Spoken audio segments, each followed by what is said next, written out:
Pensar el siglo XX es un libro de historia, pero también de memoria. El historiador británico Tony Judt, ya muy enfermo, mantiene una serie de conversaciones con su amigo Timothy Snyder, también historiador. Ya no puede escribir, incluso en muchas ocasiones necesita usar un aparato de respiración. El libro es el resultado de esas conversaciones en las que repasan la historia de las ideas políticas del siglo XX y los principales acontecimientos históricos. De hecho, se ha publicado tras la muerte de Judt y está siendo un éxito editorial.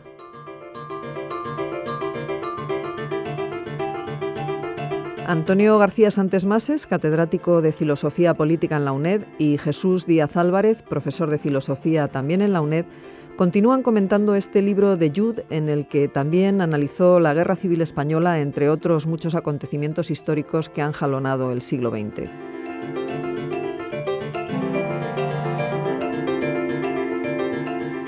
Bueno, pues seguimos con Tony Judt y cómo pensar el siglo XX.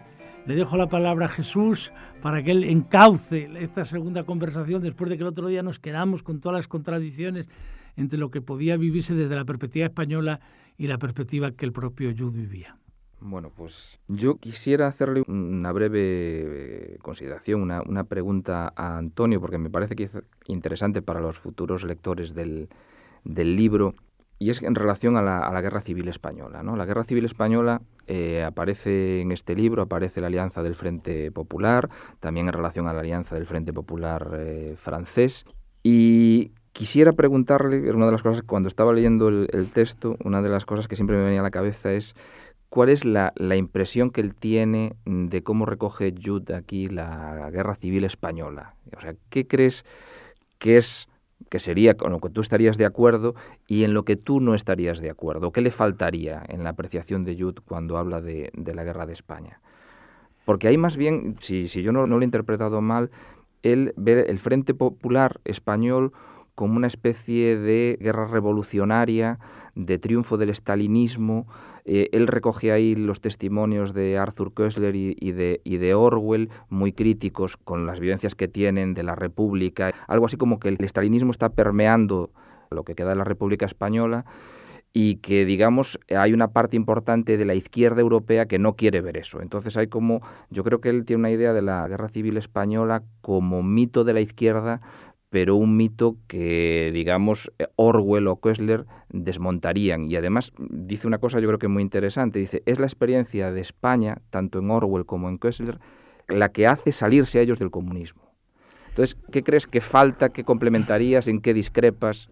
Bueno, me parece que tiene el problema de que efectivamente esta especie de idea que el mundo, que él en algún momento comenta, ¿no? Hablando de Hobsbawm y de otros, que parece la historia como si la historia se redujera a comunistas buenos y malos. Vale.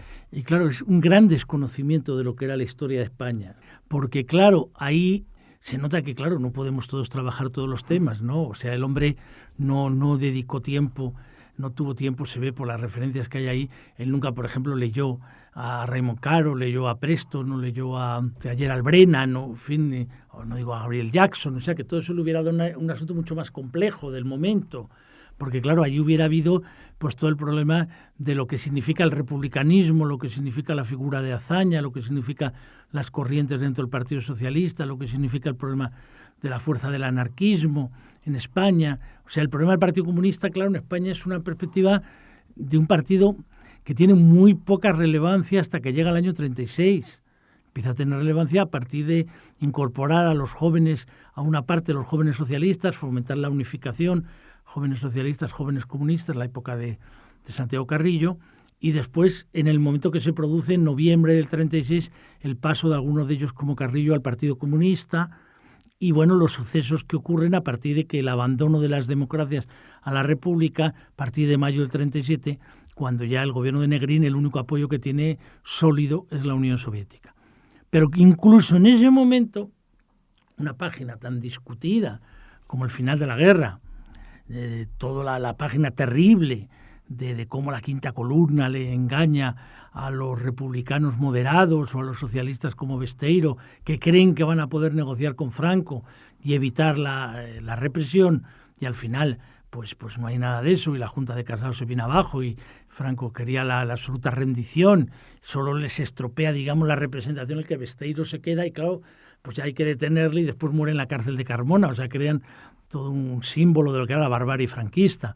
Pero quiero decir con esto que incluso una cosa que salió tan mal al final y que no logró evitar la represión, como es la Junta de Casado, muestra que el Partido Comunista no tenía la mayoría. O sea, incluso al final, frente a la tesis de que todo aquello era solo comunismo, y dice usted, no era así. O sea, eso es la prueba.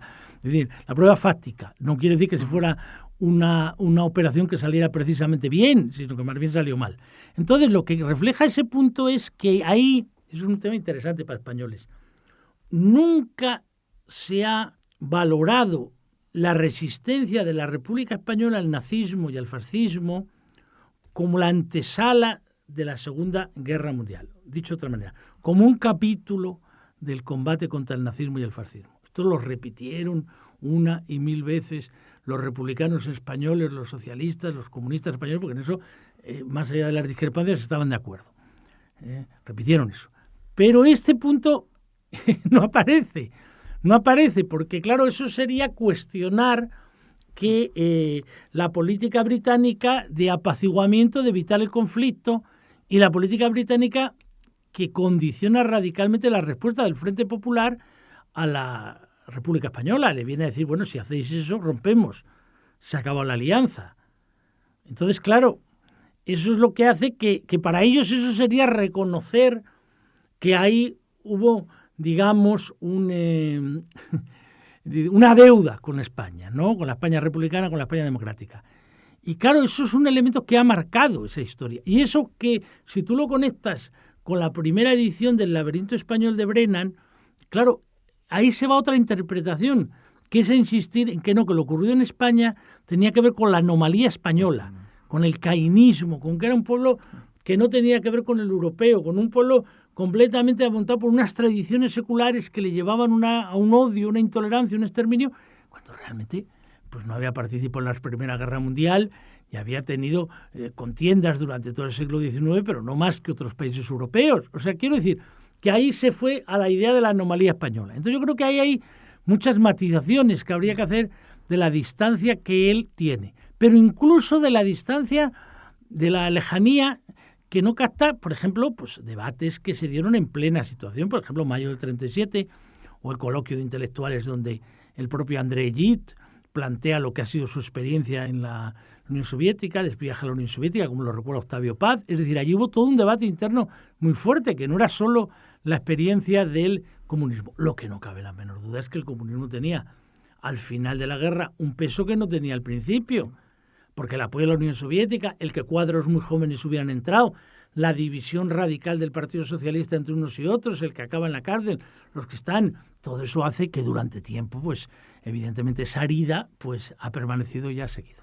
Uh-huh. Quería preguntarte, en paralelo justo con eso, y quizá como el otro elemento desde el que ellos miran la obsesión de desmantelar la idea comunista, ¿no? Yo creo que es una de las tesis básicas del libro, es decir, el comunismo engañó a la izquierda con el antifascismo, no ha sido más que una coartada, porque justo en esas fechas, en los años 36-38, se están produciendo los famosos procesos. Y entonces, claro, son como dos realidades, que es con lo que conecta Judd a Orwell y Koestler precisamente con la interpretación que hacen del comunismo, ¿no?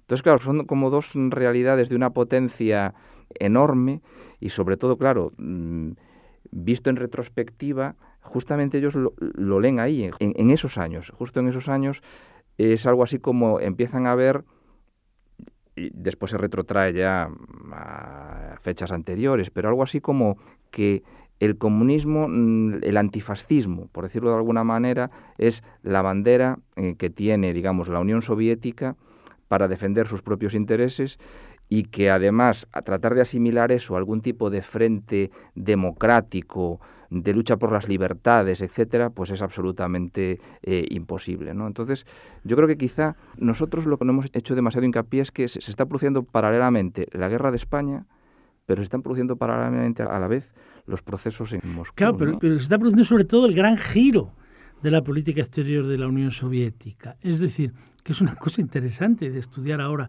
con la crisis económica y con algunas de las cosas que oímos ahora, ¿no? Vamos a ver, ese Dimitrov, es decir, la figura es la figura de Dimitrov, lo que se va a llamar el gran giro en la política exterior.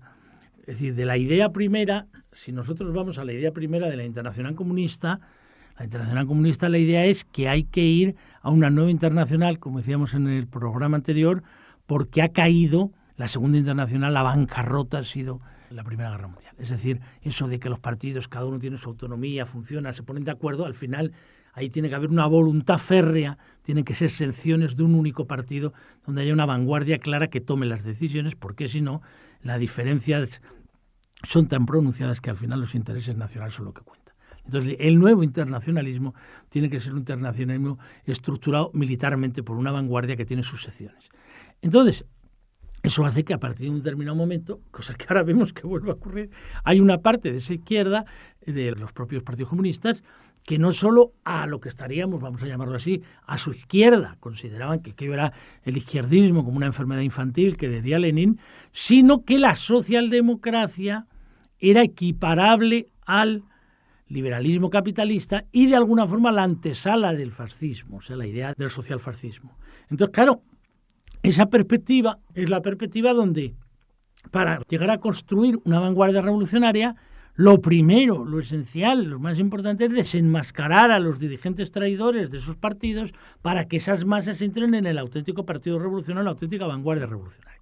Y eso, pues claro, hace que en los años 30 hay esa división radical entre socialdemocracia y comunismo, que es una de las que causa el desastre final de la caída de Weimar y provoca el ascenso de Hitler. Entonces, cuando Dimitrov lo ve y lo vive, porque le echan la culpa a él de lo del Reichstag, y cuando él vuelve a la Rusia revolucionaria, dice, bueno, es que ya llevamos varias, o sea, llevamos Alemania, llevamos Austria, llevamos lo de Italia, Gramsci está en la cárcel. Bueno, mire, vamos a intentar reestructurar esto con una nueva estrategia. Y entonces es cuando ellos cambian. Entonces la nueva estrategia es, no, la oposición no es entre democracia burguesa y democracia obrera, no. La oposición es entre dictadura, que llamaban ellos terrorista del capital, fascismo, y frente a fascismo, democracia liberal, democracia burguesa. Pero ¿cómo se puede hoy defender prioritariamente la democracia liberal y la democracia burguesa? No solo con los socialistas, sino yendo más allá, buscando fuerzas centristas, fuerzas republicanas, diríamos en España, que tengan un programa mínimo común. Todos vamos a defender las libertades democráticas frente a la dictadura terrorista, el fascismo. Entonces, ese modelo de aprecio de la democracia liberal frente al fascismo significaba que ellos interiormente, planteaban que esos valores también había que aplicarlos en la Unión Soviética. Como diría el otro, no padre. O sea, eso era lo que ellos no había. Entonces, claro, por eso el debate, que por ejemplo Jud conoce menos, porque no se ve el tema de Italia, de una figura tan importante como Bobbio. Bobbio es el que plantea ese tema ya en los años 50 y tantos, discutiendo con Togliatti, discutiendo con Della Volpe, dice, bueno, pero vamos a ver, si están ustedes diciendo que entonces hay que apoyar una constitución, la importancia de Togliatti para que hubiera constitución democrática en Italia, los acuerdos con la democracia cristiana, pero este régimen de democracia representativa, de pluralidad de partidos, ¿es bueno en sí o es bueno solo coyunturalmente? Ya había pasado, nacimos el fascismo. Bueno, pues esto llega hasta el punto de que cuando Oqueto empezó a hacer, y estamos hablando ya de finales de los 80, cómo había que renovar el Partido Comunista Italiano, el debate que él tiene con Gorbachov y tal, le preguntan a Gorbachov, ¿pero la perestroika significa aceptar el pluripartidismo? Y él dice, no es necesario, solo con corrientes dentro del partido. Entonces, claro, ellos tenían un modelo que era completamente distinto a la tradición liberal, democrática, republicana. Entonces es donde tú tienes razón. Ellos hacen el giro en el sentido de que son decisivos para la victoria en la Segunda Guerra Mundial y son decisivos en decir a sus partidos, oye, aquí hay que ponerse de acuerdo con los republicanos y con los liberales para asentar la democracia, pero claro, no lo aplican dentro incluso más bien siguen aplicando los procesos de Moscú o mandando a asesinar a Trotsky. Este es el problema, claro. La verdad que el libro en ese sentido para un español yo creo que es fascinante porque revela precisamente y si quieres algo que podemos tocar también, ¿no? Revela un poco las diferentes narraciones, las diferentes experiencias que se tienen dependiendo de los contextos y de las cosas que unas comunidades y unos individuos han vivido. Porque esta es otra de las cosas, yo creo, interesantes del libro, ya no estrictamente desde el punto de vista histórico, sino más, si quieres, de metodología de la historia o de filosofía de la historia, ¿no? El tema de la verdad y la historia, ¿no? Por eso comentaba yo esto, lo enlazaba con el tema de las narraciones, los contextos, de cómo la experiencia en España es muy distinta, cómo si lees la historia de Europa desde la Europa del Este probablemente es un relato fascinante, interesantísimo y que no se puede obviar, pero deja cosas que si lees esa misma historia teniendo como elemento central, como señalabas tú, la guerra de España como lucha contra el fascismo y el nazismo. Y en ese sentido, a mí me ha llamado poderosamente la atención, no sé qué te parece a ti, que por un lado él y el otro historiador que conversa con él, se declaran pluralistas, es decir, se declaran pluralistas con una idea muy abierta de la historia. Es más, uno de los reproches continuos al comunismo es que es como una gran narración, ¿no? Es decir, es la gran verdad. Entonces defienden, digamos, la pequeña verdad, la verdad de los hechos, frente a la gran verdad, ¿no? Sin embargo, a la vez, hay una defensa de la narración histórica convencional, de que los hechos por sí mismos muestran una realidad. Es decir, que yo he visto como una serie de tensiones que probablemente son inevitables entre, por un lado, tenemos que luchar contra las grandes narrativas, porque el comunismo ha sido una gran narrativa y nos ha llevado a donde nos ha llevado, ¿no? Pero a la vez hay como una especie de búsqueda de algo a lo que agarrarte. ¿Y qué es ese algo a lo que agarrarte? Pues la veracidad frente a la gran verdad de la narración, la veracidad, los hechos, las pequeñas cosas, ¿no? Algo así como la anécdota esa que se cuenta, bueno, podemos cuestionar el origen de la Segunda Guerra Mundial, pero lo que es absolutamente claro es que Alemania invadió, no fue invadida, ¿no? Pero claro, yo me preguntaba una y otra vez, aparte de las tensiones que revela eso, pluralismo, verdad grande, verdad de los hechos, bueno, pero eso tampoco significa decir mucho, es decir que Alemania invadió, desde el punto de vista histórico, tampoco dice demasiado. Entonces, ¿cómo has visto tú ese tema? ¿Has visto un poco, por un lado, algo así como decir, bueno, los hechos de alguna manera muestran cosas, ¿no? Y si no nos agarramos a esa verdad un poco sencilla de los hechos, que es además la que supuestamente, y es verdad, en algún sentido se agarraron los disidentes del Este, y esto es una conexión que ellos hacen, ¿no? No las grandes verdades, sino las pequeñas verdades cotidianas, pues estamos en una especie de relativismo, una especie de que no hay unas narraciones mejores que otras. ¿Cómo has visto tú? Sí, yo lo veo sobre todo vinculado a la idea del conversador, de Snyder, ¿no? Sí. De decir que no estamos ante un libro solo de memoria, sino un cierto tratado moral, ¿no? Moral, sí. Pero yo es que, claro, tiene gracia como cada uno lo hemos leído el libro. Yo, así como este punto le he dado menos importancia al tema de los países del este y el comunismo, yo lo que le da mucha importancia es la cuestión judía. Cuestión judía. ¿Por qué le he dado tanta importancia? Y tiene que ver también con lo de los hechos, ¿no? Claro, a mí me parece que en él eso es muy importante, ¿no? O sea, la vivencia de él, de un chico de 16 años, de 18 años, que sus padres le digan, pero hombre, vas a estudiar, vas a poder hacer una carrera universitaria y tal, y que hasta la propia madre se queda asustada y decir, pero este hijo mío, pero una cosa es que tenga una sensibilidad judía, pero vamos, que no que se haga sionista, pero ¿cómo que se va a ir allí?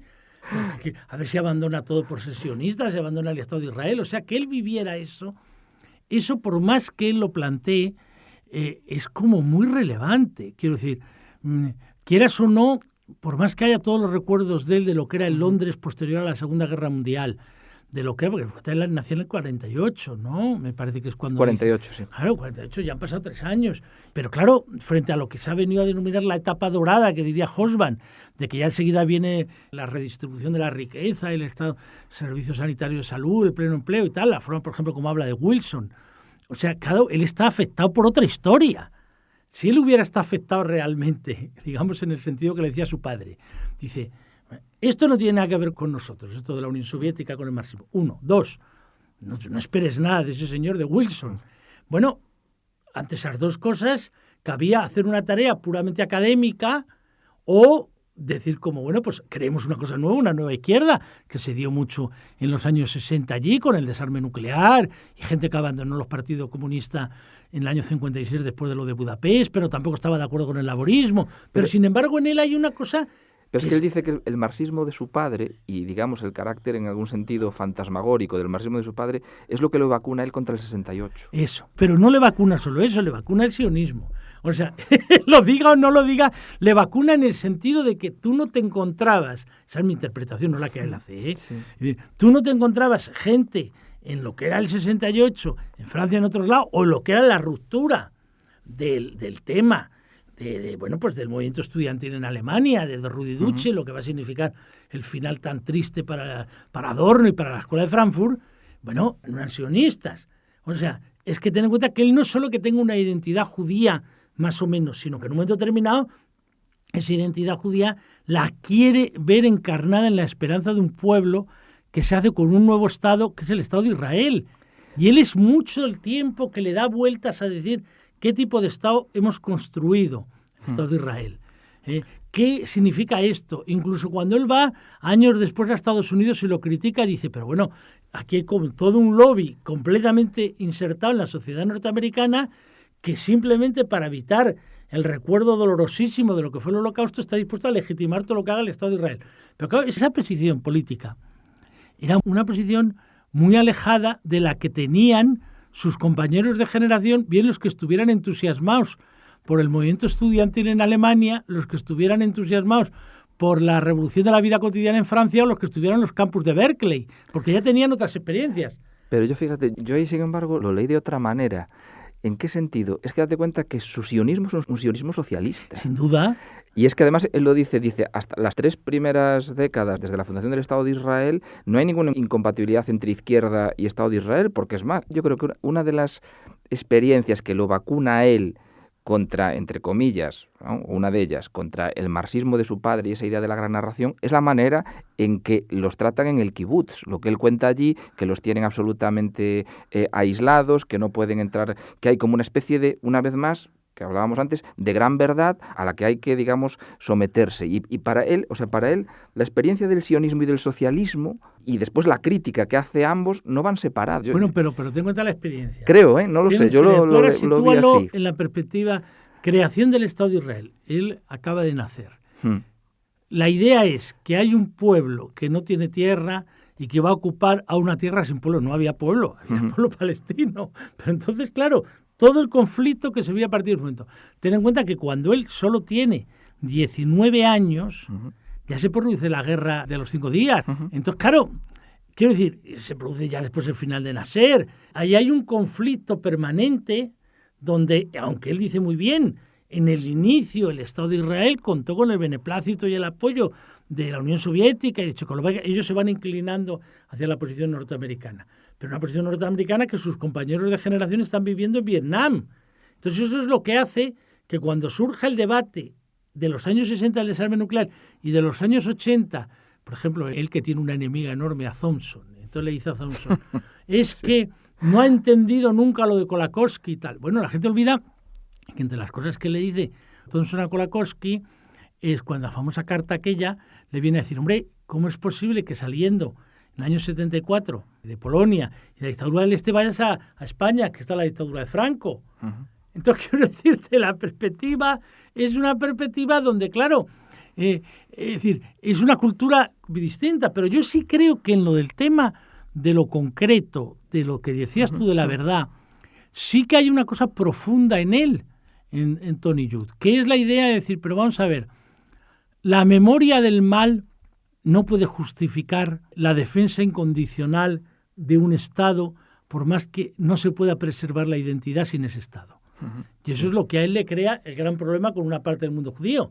Es el decir, mire, yo estoy dispuesto a recordar el mal, pero no a que la memoria del mal sea la memoria del Holocausto como una industria que legitime y que se recuerde cada vez que hace una atrocidad el Estado de Israel. Ustedes cada vez que hay eso me sacan... Que efectivamente hay gente, lo vemos que son plumas realmente, que cada vez que hay una nos escandalizamos de lo que ha ocurrido, pero inmediatamente dicen, oiga, que es la única democracia de la zona, que esto es lo único que ha ocurrido, no se les puede criticar, etc. Yo creo que eso a él le marcó muy decisivamente a Judt. O sea, me da la impresión que mucho más de lo que podemos imaginar. Porque claro, no es la vivencia que tiene Hobsbawm, no es la vivencia que tiene Thompson, por ejemplo, la forma como habla de Aarón. Dice, estaba siempre a la moda Llega en un momento determinado. Tuviera más razón o no. Es decir, como el liberal que se vive en un momento determinado, pero que no se vive concernido con un dolor tan grande como el que hemos arrastrado nosotros, el que ha arrastrado el pueblo judío. Y eso a él yo creo que le marca mucho la experiencia.